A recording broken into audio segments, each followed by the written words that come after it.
حضور علیہ الصلاۃ والسلام نے اپنی 3 پسندیں بیان کیں تو حضرت ابو بکر صدیق کھڑے ہو گئے اور فرمایا صدقت یا رسول اللہ، یا رسول اللہ آپ نے سچ فرمایا۔ وحبب الی من دنیا ثلاث، یا رسول اللہ مجھے بھی دنیا میں 3 چیزیں بڑی محبوب اور پسند ہیں۔ سب صحابہ کرام نے بڑے غور سے اور بڑی توجہ سے حضرت ابو بکر صدیق کی طرف متوجہ ہوئے۔ سیدنا صدیق اکبر رضی اللہ تعالی عنہ نے پہلی یہ پسند بیان فرمائی، ان نظر الی وجہ رسول اللہ، یا رسول اللہ آنکھ میری ہو اور چہرہ آپ کا ہو، نگاہ میری ہو اور دیدار مصطفیٰ ہو۔ فرماتے ہیں کہ ابتدائی اسلام میں ابھی 39 آدمیوں نے ہی اسلام قبول کیا، تو سیدنا صدیق رضی اللہ تعالی عنہ نے آقا مدنی علیہ السلام سے اجازت لے کر اور لوگوں کو دعوت توحید دی، تو لوگوں نے مارنا شروع کر دیا، یہاں تک کہ صدیق اکبر کو نیم مردہ اور بے ہوشی کی حالت میں چھوڑ کر سب لوگ چلے گئے۔ بنو تمیم کے لوگ آئے اور سیدنا صدیق اکبر کو اٹھا کر گھر لے گئے۔ سیدنا صدیق اکبر رضی اللہ تعالی عنہ کے ہوش میں آنے کا انتظار کیا جا رہا ہے۔ تھوڑی دیر گزرتی ہے، سیدنا صدیق اکبر آنکھیں کھولتے ہیں۔ ماں کہتی ہے بیٹا کچھ کھا لے، کچھ پی لے تاکہ جسم میں توانائی آئے، طاقت آئے۔ تو سیدنا صدیق اکبر نے پہلے بول یہی بولے کہ این حبیبی، تو فرمایا رسول کریم صحیح ہیں، کھانا کھاؤ، دودھ پیو۔ تو سیدنا صدیق نے فرمایا واللہ لا اذوق طعاما او شرابا حتی انظر الی وجہ حبیبی، اللہ کی قسم میں اس وقت تک نہ کھاؤں گا نہ پیوں گا جب تک سرکار مدینہ کا دیدار نہ کر لوں، اپنے محبوب کو دیکھ نہ لوں۔ سیدنا صدیق اپنے اس دعوے میں 100% سچے نظر آتے ہیں۔ پھر اللہ نے یہ خواہش سیدنا صدیق کی ایسے پوری کی کہ اس خواہش کے پورے کرنے میں اور پورے ہونے میں سیدنا صدیق کے ساتھ دوسرا کوئی شریک نہیں ہے۔ یہ غار ثور کے وہ منازل ہیں جہاں سیدنا صدیق نے نبی علیہ السلام کو اپنی گود میں لٹایا ہوا ہے اور سیدنا صدیق حضور نبی کریم کا دیدار کر رہے ہیں۔ فرماتے ہیں کہ حضور علیہ السلام جب ہجرت کے لیے نکلے تو صدیق بھی ساتھ ساتھ جا رہے ہیں، اور جب غار ثور پر پہنچے تو سیدنا صدیق نے حضور کریم صلی اللہ علیہ وسلم کو روکا اور حضرت صدیق اکبر خود غار کے اندر چلے گئے۔ غار کو صاف کیا، اس کے سوراخ بند کیے، حتیٰ کہ اپنے تن پر جو کپڑے تھے ان کو بھی پھاڑ پھاڑ کے ان سوراخوں کو بند کیا، حتیٰ کہ ایک سوراخ بچ جاتا ہے۔ سیدنا صدیق نے اس سوراخ پہ اپنی ایڑی کو رکھا اور ایسے گود بچھا کے بیٹھ گئے، تو نبی کریم آئے اور تشریف فرما ہوئے۔ ایک سانپ چلتا چلتا اس سوراخ اور اس بل تک پہنچتا ہے اور سیدنا صدیق کو ڈس لیتا ہے۔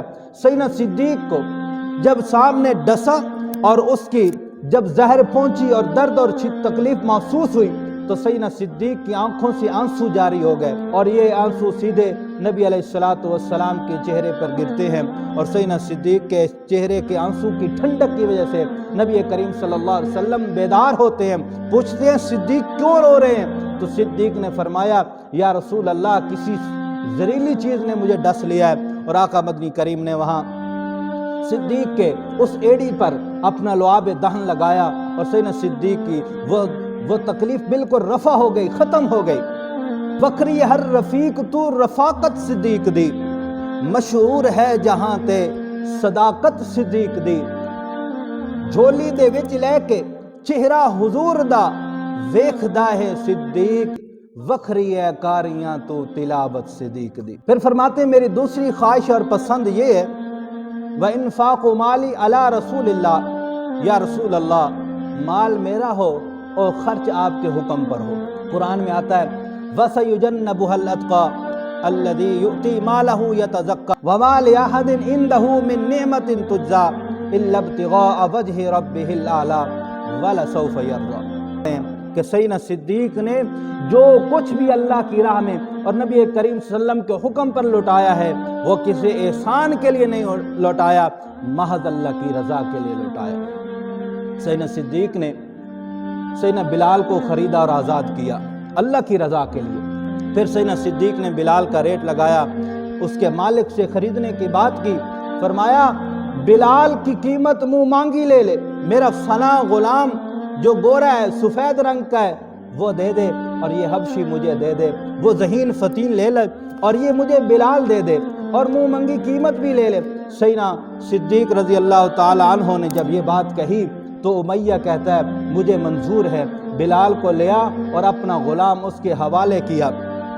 امیہ کہتا ہے صدیق میری ایک بات سنتے جا، میں تو آپ کو بڑا ذہین اور فتین اور بڑا سمجھدار سمجھتا تھا، آج تو نے تجارت میں مجھ سے دھوکہ کھا لیا ہے۔ تو سیدنا صدیق فرماتے ہیں نہیں نہیں، ایسے ہزاروں سفید، ایسے ہزاروں گورے غلام بلال کی جوتوں پہ قربان۔ حضرت بلال کو آزاد کروایا، عامر بن فہیرہ کو آزاد کروایا، ابو فقیہ کو آزاد کروایا، حضرت لبینہ کو آزاد کروایا، حضرت زنیرہ کو آزاد کیا۔ ایسے 20 غلام ہیں جو سیدنا صدیق نے محض اللہ کی رضا کے لیے خریدے اور آزاد کر دیے۔ پھر ایک وہ منظر آتا ہے غزوہ تبوک جس کو جیش العسرہ کہتے ہیں، فرمایا تنگی کا زمانہ تھا۔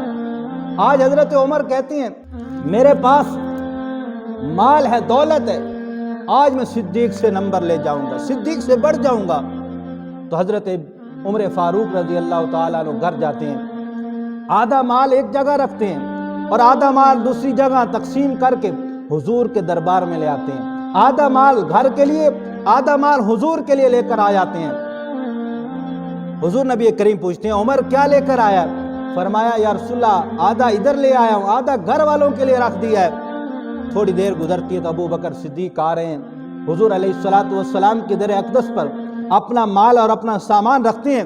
نبی کریم پوچھتے ہیں ابو بکر صدیق گھر والوں کے لیے کیا رکھ کے آیا ہے، گھر والوں کے لیے کیا چھوڑ کے آیا ہے؟ صدیق فرماتے ہیں گھر والوں کے لیے اللہ اور اللہ کی رسول کی محبت ہی چھوڑ کے آیا ہوں، جو کچھ تھا یا رسول اللہ آپ کے در پہ آ کے میں نے رکھ دیا ہے۔ تو سیدنا عمر فرماتے ہیں کہ میں کبھی بھی صدیق اکبر کا مقابلہ نہیں کر سکتا، وہ ہر لحاظ سے پہلے ہیں، اول ہیں۔ پھر تیسری پسند بتاتے ہیں، فرمایا رسول اللہ وَإِن يَكُونَ بِنْتِي تَحْتَ رَسُولِ اللَّهِ کہ بیٹی میری ہو، گھر یا رسول اللہ آپ کا ہو، بیٹی میری ہو، بنت میری ہو اور بیوی آپ کی ہو۔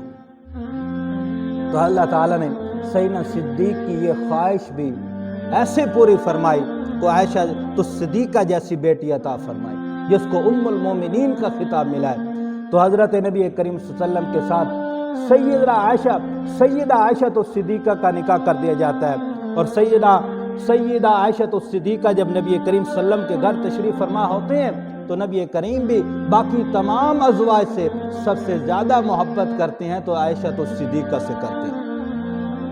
عمر ابن عاص رضی اللہ تعالیٰ عنہ فرماتے ہیں کسی نے رسول اللہ کریم کو سے پوچھا کہ یا رسول اللہ کائنات میں آپ کو سب سے زیادہ محبوب کون ہے؟